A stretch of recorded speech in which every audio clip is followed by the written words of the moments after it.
Well, Wolves have ended their pre-season with a narrow defeat at home to Celta Vigo. Of course, the return to Molineux with a full crowd. Unfortunately, I couldn't be there today, as you can probably tell. But it was, I'm sure, obviously, if you guys went, let me know in the comment section how you found it today. It was great to see fans back in the stadium here in Old Chance and so on as well. But Bruno Lage, final pre-season game this season ahead of the Premier League opener against Leicester City next week.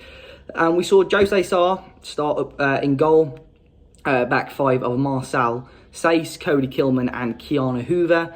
Neves and Matinho with Trincao, Adama and Raul up top. And you could probably say, if you look at that team, that's probably, from what was available, the strongest team on paper, give or take a couple of players perhaps, but maybe that's an indication on how Wolves are going to start next week against Leicester. Nelson Semedo wasn't in the squad today. He got pinged by the COVID due to COVID-19, so he's isolating, but should be back for the Leicester game. You could also argue maybe Aït-Nouri deserves a shout in that team, or Morgan Gibbs-White as well, based on pre-season performances. But yeah, Wolves, the first half took a little time to get going, and the only goal of the half and of the game, in fact, was via a penalty. It took me a number of replays to see if it was a penalty, and I think if that was in the Premier League, they would have had a long, hard look on that at many camera angles to see if there was any contact by Romain Saïss. The Celta Vigo players just got the right side of him, or the wrong side in Saïss's case, and sticks his foot out to get the ball, and the player seemed like he was in a bit of pain, and made out he was in a bit of pain, but looking at the replays, it looked very, very minimal, the contact there.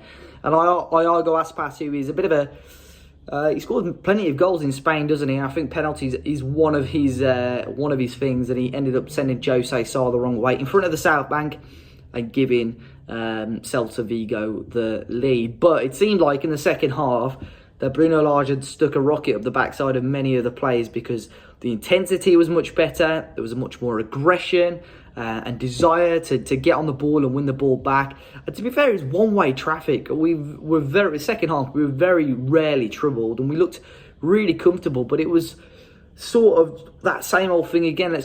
Can we just stick the ball in the back of the net? And we just seem to struggle to do that.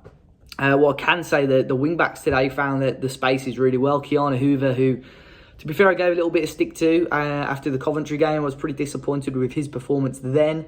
Looked much better today. Marcel as well, finding himself in these pockets of space, in really good pockets. Just got to get that final ball much sharper from him. But the front three in particular, Trincao, Adama and Jimenez, I just felt Jimenez especially just played with some real swagger today.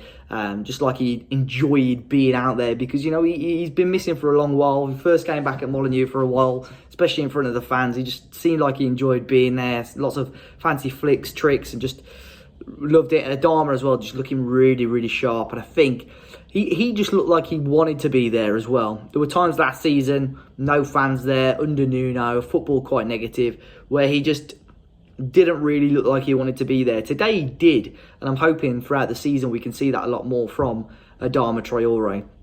The big chance really of the second half was when Jimenez hit the poster walls. Ball came in from a set piece. I think it was flicked on. It was Connor Cody who went for an overhead kick. Imagine if he connected with that, and it sort of made its way to Jimenez, who I personally thought was offside.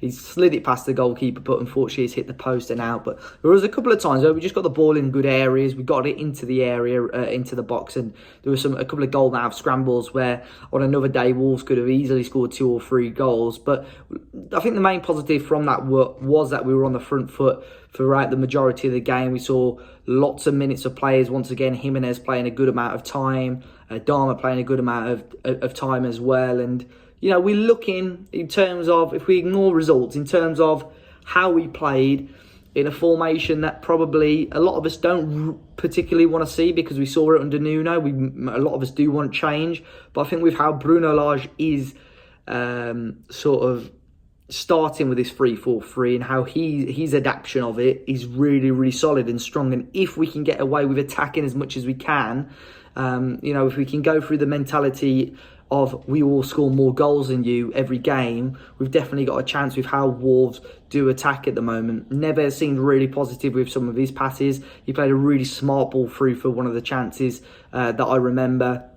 And just pinging the ball around for fun. And I think with someone like Dendoncker, I think it suits Neves a little bit more. He's got a little bit more physicality next to him. I think the Neves and Matinho pivot does not work for me anymore, one or another. You need a big physical player in there. To be fair, I was disappointed in terms of, or I still am disappointed with the lack of recruitment. I've been very positive about it over the last few years or so, and I think there's still a couple of weeks left for Wolves to invest.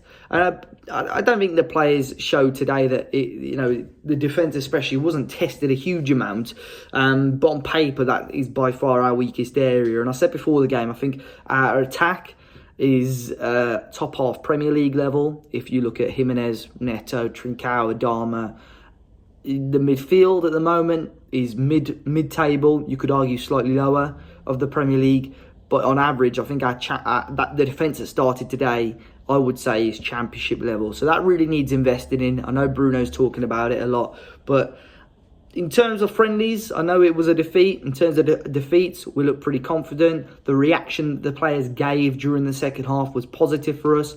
And let's just hope Wolves aren't second half FC again next season. But there are some positive signs to go into the season with. Guys, let me know your thoughts in the comment section down below. Of course, loads and loads of content is going to be out this week with the Premier League opening. New Talking Wolves podcast, match previews are going to return. And hopefully, 1 or 2 signings. Until then, guys, enjoy the rest of your weekend. Be sure to hit the like button, subscribe to the channel. And I'll see you all very, very soon.